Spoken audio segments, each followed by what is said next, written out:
Attends, devant la boutique ici, rue Charles Sanguilier, il y a une délégation des agents EDF qui manifestent devant la boutique. Pourquoi? Alors tout simplement parce qu'on est en pleine réorganisation dans les groupes électricité et gaz. EDF aujourd'hui annonce 4200 suppressions d'emplois avec donc la fin des tarifs réglementés.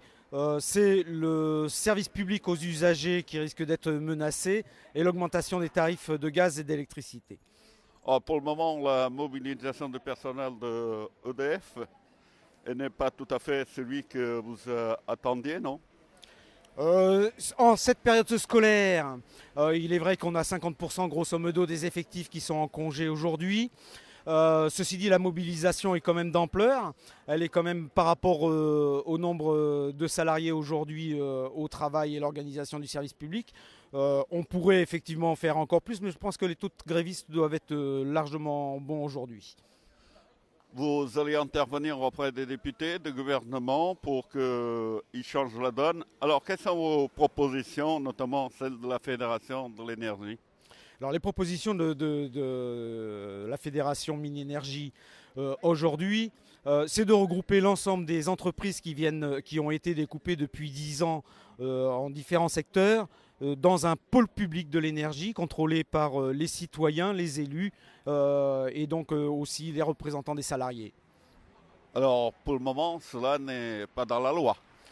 Dans la loi qui a créé la branche des industries électriques et gazières, donc les ex-EDF-GDF, qui a contenu voilà, ce qui est prévu dans la loi, c'est normalement effectivement une branche énergie. Aujourd'hui, on est en train de brader le parc hydraulique au privé, en train d'ouvrir le capital du réseau de transport d'énergie et une menace donc sur les réseaux de distribution et de gaz d'électricité.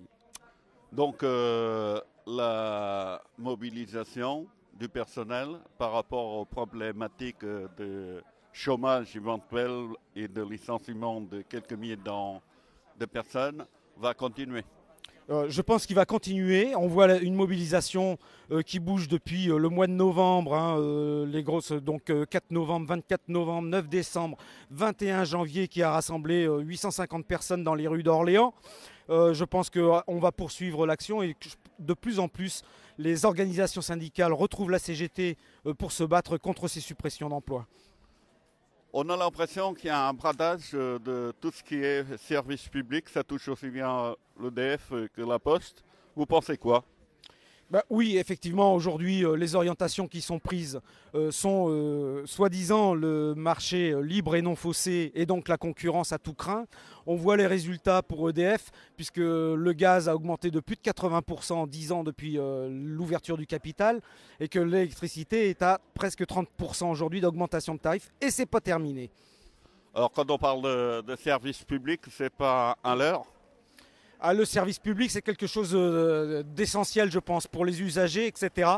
Puisque ce qui a été construit en près de 70 ans, puisqu'en fait le 70e aujourd'hui de la nationalisation et puis donc du service public de l'énergie, ce 70e, le service public, c'est le tarif au coût de revient et l'investissement donc pour l'entretien des réseaux. Aujourd'hui, on assiste à finalement une accaparation des résultats de l'entreprise qui va uniquement dans la poche des actionnaires, puisque plus de 54% des résultats d'EDF sont versés aux actionnaires, dont l'État, et près de 70% pour GDF Suez aujourd'hui, enfin Engie maintenant.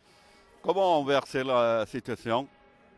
La situation peut s'inverser par des rapports de force politique. Je pense qu'il faut que les gouvernements le prennent en compte, mais aussi nos citoyens, les élus de la nation, les députés, les maires. Il faut que tout le monde s'implique parce que ça, c'est une considération qui va mettre tout le monde dans une situation difficile demain, notamment par rapport aux coupures d'énergie, etc. Puisque aujourd'hui, ce n'est pas le service public qui est prioritaire, c'est les clients, donc ceux qui payent.